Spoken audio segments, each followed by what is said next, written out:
Corona महामारी के बुरे दौर की तस्वीर को आज भले ही कोई याद नहीं करना चाहता हो, लेकिन उस बुरे दौर में जहां गरीब एवं बेरोजगारों पर भूखमरी की नौबत के दिनों पहल फाउंडेशन ने नहीं भूला और ना ही भूलना चाहिए। जिलाधीश कार्यालय से अधिकृत अनुमति लेकर जूनी बस्ती स्थित पहल फाउंडेशन के मुख्य कार्यालय से करीब 600 परिवारों तक रोजाना भोजन बनाकर उनके घरों तक नियमित 72 दिनों तक पहुंचाया गया। भले ही आज की तस्वीर अब कुछ राहत भरी दिख रही हो, लेकिन उस बुरे दौर की तस्वीर में पहल फाउंडेशन ने गरीबों को नहीं भुलाया और ना ही भूले। दिल खोलकर पहल फाउंडेशन की संस्थापक अध्यक्षा डॉक्टर अलविना हक और सैकड़ों पदाधिकारियों ने मिलकर संपूर्ण जूनी बस्ती परिसर में गरीब एवं बेरोजगारों के घर तक भोजन पहुंचाया था और इन 72 दिनों का संपूर्ण विवरण जिलाधीश कार्यालय तक भी पहुंचाया था। इसी बात को ध्यान में रखते हुए अमरावती के तहसीलदार काकड़े ने पहल फाउंडेशन की संस्थापक अध्यक्षा डॉक्टर अलविना हक को कोरोना योद्धा सम्मान पत्र से 30 सितंबर को सम्मानित किया। इस सम्मान के संदर्भ में संस्थापक अध्यक्षा डॉक्टर अलविना हक ने कहा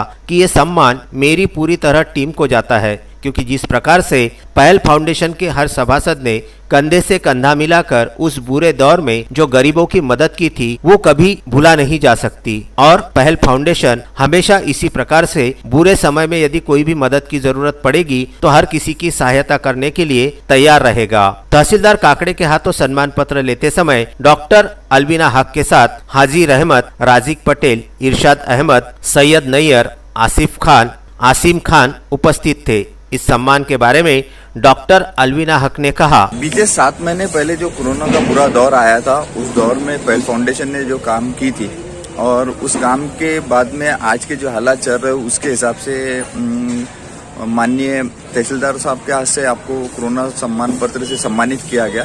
क्या लगता है आपको कि आपके किए गए कार्यों के बदौलत आपको ये सम्मान पत्र मिला है, आप उससे समाधान करते हैं?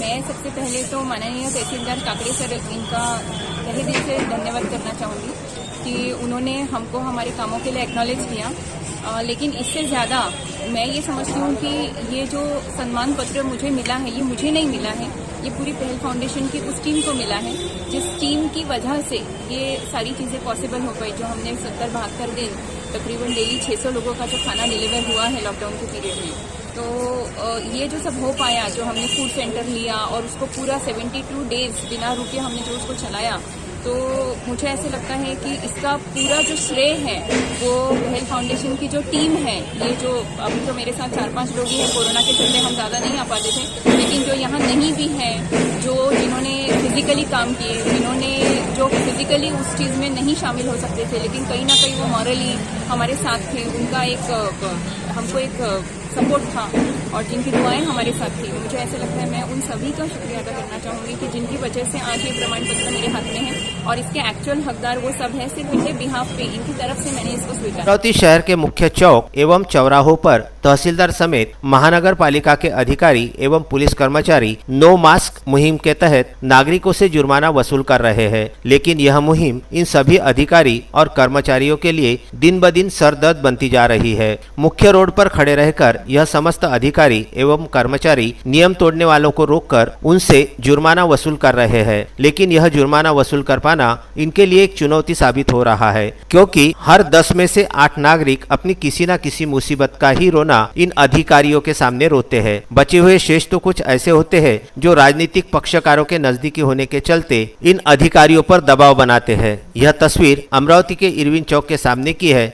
यह वीडियो अमरावती के इरविन चौक के सामने की है, जहां पर अधिकारियों का दल पूरी मुस्तैदी के साथ अपना कर्तव्य निभाता हुआ नजर आ रहा था, लेकिन इस कर्तव्य निभाने में इन्हें हर नागरिक से जुर्माने की राशि वसूल करने में करीब 1 से 1.5 घंटा लगता है, क्योंकि प्रत्येक नागरिक कुछ न कुछ अपनी परेशानी बताकर पहले तो पैसे भरने से इनकार करता है और नागरिक इतने ज्यादा बहाने बनाने लगे हैं कि महानगर पालिका के अधिकारियों के लिए यह काम बड़ी चुनौती साबित हो रहा है। जबकि यह नो मास्क मुहिम अमरावती शहर में कुछ दिन पहले से चलाई जा रही है। बढ़ते कोरोना संक्रमण पर अंकुश लगाने और नागरिकों की सुरक्षा के दृष्टिकोण से मुहिम चलाई जा रही है, लेकिन इसमें जिस प्रकार से नागरिकों ने प्रतिसाद देना चाहिए वो प्रतिसाद नागरिकों का नहीं मिल रहा है। इसी बात के चलते मनपा के अधिकारियों सहित पुलिस कर्मचारियों के लिए नागरिकों से जुर्माना वसूल करना एक चुनौती साबित हो रहा है, लेकिन जनता को भी इस बात को गंभीरता पूर्वक लेना चाहिए कि ये अधिकारी एवं कर्मचारी जनता की सुरक्षा और खुशहाली के लिए अपना कर्तव्य निभा रहे हैं। अब देखना यह है कि अमरावती शहर में नो मास्क की मुहिम और क्या क्या गुल खिलाती है। भले ही इसमें कुछ नागरिक वास्तविक में परेशानी में रहते हैं, लेकिन अधिकारी भी इस बात से मजबूर है कि उन्हें तो कार्यवाही करनी है। इन सभी में नो मास्क मुहिम अमरावती शहर वासियों सहित अधिकारी एवं कर्मचारियों के लिए सर दर्द बनती जा रही है। सर, आज भी अमरावती के एडविन चौक पर आप लोगों की कार्रवाई चालू है। कुछ लोगों का बोलना है कि आप लोग जो है ज्यादती कर रहे हैं, कुछ लोगों का बोलना है कि आप किसी को सहकार्य करके छोड़ रहे हैं। क्या लगता है आपको? नहीं, कोई ज्यादती नहीं कर रहा, कोई किसको छोड़ रहा नहीं है। हाँ। अब वो यंत्रणा इतनी हमारे पास ये है, उसमें अगर 10 गाड़ी वाले पकड़े तो एक आधा तो भाग जाता उसमें से। हाँ, कोई ऐसा अभी कोई सुपरमैन नहीं तो उसको जाके पकड़ सके, पर कोई किसको छोड़ता नहीं। पहचान का भी रहे तो भी छोड़ते नहीं उसको। कितनी कार्रवाई हो रही सर सुबह से शाम तक के अंदाजन? 20 से 22 लोगों को अभी तक के पकड़ा है। हाँ। क्या अड़चनों का सामना करना पड़ रहा सर रोड पर रह के, सामान्य नागरिकों से, राजनेताओं से, प्रशासन के कर्मचारियों से? बहुत बहसबाजी करते हैं और नियम का उल्लंघन खुद ही करते हैं, बहसबाजी करते हैं। उसके बाद में फिर वो आधा 1 घंटे के बाद में फिर दंड भरते हैं वो।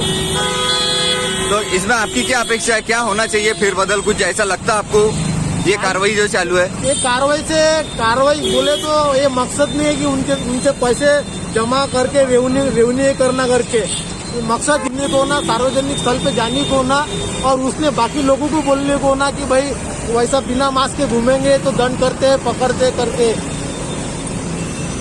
तहसील कार्यालय में जिलाधीश के आदेश की धज्जियां उड़ती हुई नजर आ रही है। नागरिकों के चेहरे पर न मास्क लगा है और न ही सोशल डिस्टेंसिंग के संदर्भ में वे गंभीर दिख रहे हैं। असुविधाओं की भरमार से भरा है तहसील कार्यालय का ये परिसर, और कोरोना महामारी के काल में जहां अमरावती तहसील कार्यालय में अमरावती शहर सहित ग्रामीण संभाग से भी नागरिक अपने विविध कार्यों के लिए यहां पर आते हैं, और यह सभी नागरिक अमरावती तहसील कार्यालय परिसर में इतने बेखौफ होकर बैठे हैं जैसे मानो तहसील कार्यालय में कोरोना का कोई संक्रमण नहीं फैल सकता, या तहसील कार्यालय के परिसर में कोरोना अपने पैर नहीं पसार सकता हो। यह पूरी तस्वीरें अमरावती शहर के तहसील कार्यालय परिसर की है। अमरावती शहर के तहसील कार्यालय परिसर में हर कार्यालय के सामने नागरिकों का जमघट साथ में बैठा हुआ है। सब एक दूसरे से ऐसे सटकर बैठते हैं कि मानो एक दूसरे के कार्यों का रोना ही यहाँ पर रोया जा रहा हो। सोशल डिस्टेंसिंग की सरेआम धज्जियां यहाँ पर उड़ रही है, तो वही कुछ नागरिक इतने बेखौफ होकर घूम रहे हैं कि उनके चेहरे पर मास्क भी नहीं लगे हैं। इतना ही नहीं तो अमरावती तहसील कार्यालय के सामने मुख्य मार्ग पर अभी ही नया सीमेंट कंक्रीटीकरण का नया रोड बना है। इस रोड बनने के चलते अमरावती तहसील कार्यालय परिसर में आने जाने वाले नागरिकों के लिए पार्किंग की सबसे बड़ी परेशानी की समस्या निर्माण हो गई है, जिसके चलते मुख्य रोड पर परिसर पर ही सैकड़ों 2 व्हीलर वाहन है जो एक कतार में खड़ी हुई नजर आ रही है। इतना ही नहीं, मोटरसाइकिलों की लंबी कतार के चलते इस मार्ग पर समय समय पर यातायात बाधित होता हुआ नजर आता है। लेकिन इन सभी असुविधाओं की भरमार होने के बावजूद अमरावती शहर का यातायात विभाग सहित महानगर पालिका का दस्ता भी कभी यहाँ पर कार्यवाही करता हुआ नजर नहीं आता है। अब देखना यह है कि तहसील कार्यालय परिसर में बैठने वाले 2 वरिष्ठ अधिकारी इस संदर्भ में कितना गंभीर होकर नागरिकों के हित में उचित कदम उठाते हैं या नहीं भी। जुड़वा नगरी की पहचान अचलपुर की फिनले मिल और कोरोना काल के बुरे दौर से लेकर अब तक इस मिल को एक पहचान देने वाले उसके समस्त कर्मचारी, जो अब भी बीते 23 दिनों से अपनी विभिन्न मांगों को लेकर उपोषण पर बैठे हैं। बीते 23 दिनों में इन सभी फिनले मिल के मजदूरों ने सभी क्षेत्र के वरिष्ठ राजनेताओं सहित सभी राज्य सहित केंद्र के मंत्रियों तक मिल के संदर्भ में अपनी मांगों का पाठपुरावा किया, और अपनी मांगों के प्रति इन 23 दिनों में उपोषण के दौरान ही कई विभिन्न प्रकार के आंदोलन भी इसी मंडप के नीचे इन फिनले मिल मजदूरों ने किए। लेकिन इतना सब कुछ होने के बावजूद भी अब तक फिनले मिल मजदूरों का मसला हल होने की कगार पर नहीं नजर आ रहा है। और इसी कड़ी में 30 सितंबर को अचलपुर के फिनले मिल मजदूरों ने सामूहिक रूप से मुंडन करवाते हुए राज्य सरकार सहित केंद्र सरकार का ध्यान आकर्षित करने के लिए तरीका अपनाया। और ये सभी फिनले मिल मजदूर पहले जहाँ कोरोना काल में भुखमरी की नौबत झेल रहे थे, लेकिन लॉकडाउन के बाद इन्हें ऐसा प्रतीत होने लगा था कि अब कहीं न कहीं ये बुरा दौर भी गुजर जाएगा, लेकिन ऐसा नहीं हुआ। बुरा दौर तो उससे भी बुरा साबित हो गया और अब इन सभी फिनले मिल मजदूरों पर भुखमरी की नौबत आन पड़ी है। इसी बात का संज्ञान लेते हुए अचलपुर शहर के राजनेताओं में भाजपा शहर अध्यक्ष अभय मातने, गजानन कोल्हे, भाजपा जिला अध्यक्ष दिनेश सूर्यवंशी ने इन मजदूरों के संदर्भ में केंद्रीय मंत्री नितिन गडकरी से भी मुलाकात की थी और साथ ही स्मृति ईरानी तक से मुलाकात करके अचलपुर के फिनले मिल मजदूरों का मसला सुलझाने के संदर्भ में गुहार लगाई थी। लेकिन इतना सब कुछ होने के बावजूद भी हालात जस के तस बने हुए हैं, बल्कि अब तो हालात दिन ब दिन और बदतर होते जा रहे हैं। लेकिन ना जाने ऐसी क्या बात है कि केंद्र सहित राज्य सरकार भी इन फिनले मजदूरों की मजबूरी को नहीं समझ रही है, जिसके चलते ये मजदूर अब परिवार सहित भुखमरी की नौबत झेल रहे हैं और ये आंदोलन दिन ब दिन और तेज होता जा रहा है। और इस कड़ी में जहां आज फिनले मिल मजदूरों ने सामूहिक रूप से अपना मुंडन करवाते हुए राज्य सहित केंद्र सरकार को अपनी मांगों के प्रति अवगत कराया। इस अनोखे आंदोलन के संदर्भ में आइए जानते हैं कि आंदोलनकर्ताओं की क्या मांगे है। अचलपुर से मोहम्मद अजहरुद्दीन के साथ में सैयद असलम की यह रिपोर्ट। मिल चालू करण्याकरिता आणि कामगारांना पूर्ण वेतन मिळण्याकरिताच्या आंदोलनाचा आजचा 23वा दिवस आहे आणि प्रशासन आणि शासनाने सध्या तरी कोणतीही दखल या गोष्टीची घेतलेली नाही। बरेच दिवसापासून वरच्या लेवलवर सुद्धा या बाबतीत पत्रव्यवहार येथे होऊन चुकला आहे आणि अचलपूर परतवाड्यातील आणि या मेळघाटच्या पायथ्याशी आदिवासी जिल्हा म्हणून हा आहे, या मेळघाटच्या पायथ्याशी असलेलं रोजगाराचं एकमेव साधन